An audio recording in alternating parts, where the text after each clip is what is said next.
three gentlemen with us on set, and they'll be speaking to us about crowdfunding and what they are actually planning for the Kenyan market. Many thanks, gentlemen. Thank you.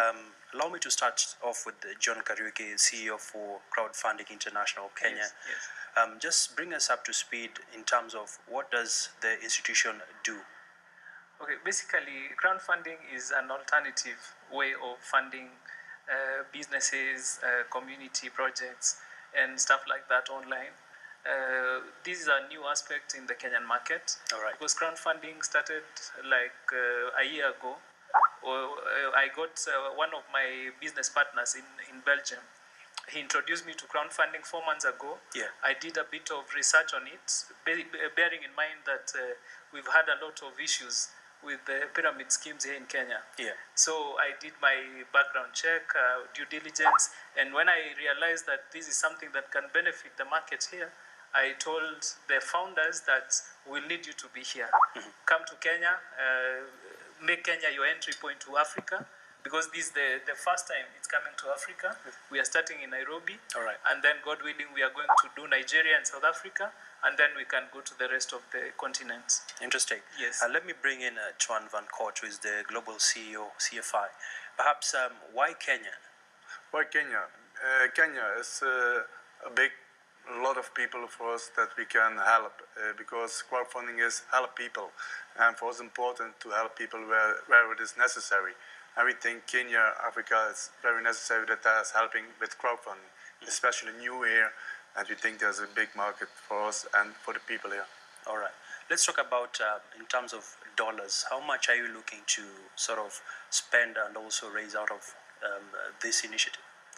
And now, on this moment, we have almost 32,000 projects in the system, and we think it can be a lot of more. And the people don't have to pay each time more. It's only one payment they have to do, and that's what they have to do, nothing more. All right.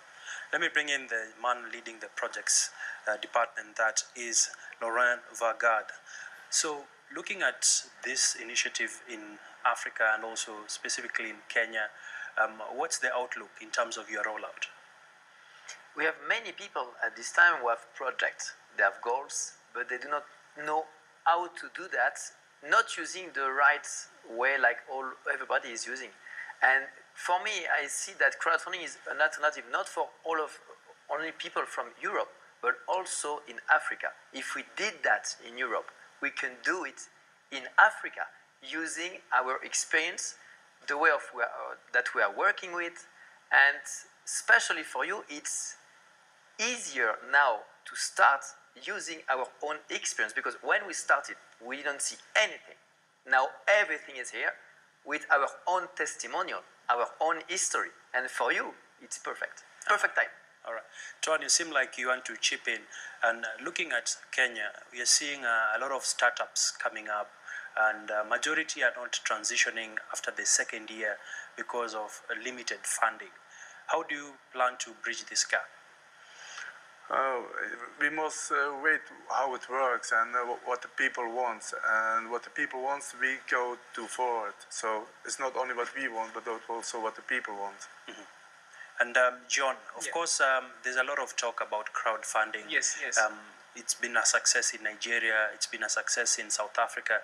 And for Kenya, what do you think are the key levers that need to be put into action so that we take off? Basically, the Kenyan market is ready for new innovations. And bearing in mind what I had talked about earlier, the issues we've been having with these pyramid schemes and network marketing and stuff, crowdfunding comes in as the best alternative, because all you need to do, this is a platform that has 7 tiers. From joining to the top level of the platform, when you join at level 1, you join with 200 euros, and then from there you have to enroll people behind you.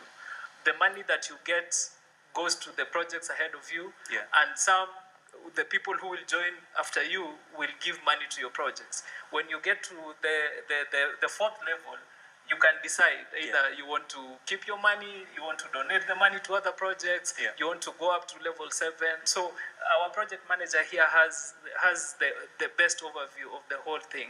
And that is the reason why they are here. We have a group of 10 people who, including the 3 founders of Crowdfunding International, they will be here for the next 5 days. All right. We have a launch at Villarosa Kempinski on Friday, where they're going to do a big presentation and people will get to know and understand what crowdfunding is all about. All right. Yes. Let me give the CEO, Van, your last word.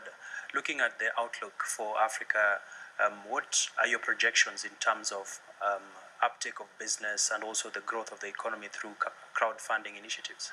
I think it will be huge because there's a big market here and a lot of people that needs help, and our platform is to be there for the people, and if they understand the concept and they will help each other, so it will be very huge here in Kenya.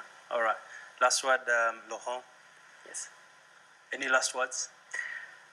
I just want that African people understand that reaching their goals, their dream is possible, like we are doing it ourselves. And we are here to push them and to help them to do the same. All right. Merci. That is Laurent Vagard, who is the projects manager for CFI. We've been also speaking to Tuan Van Court, who is the CEO of CFI Global. And lastly, John Kariuki, the CEO of CFI Kenya, just trying to demystify this matter of what crowdfunding is all about. And of course, make an effort and attend the launch. Perhaps it might be the next Zuckerberg. Well, moving on, persistent shortage of livestock feeding materials and changing weather patterns have pushed farmers in Nakuru County to abandon the traditional maize and wheat farming to hay farming. In Roret village, one farmer, Rose Batilo, has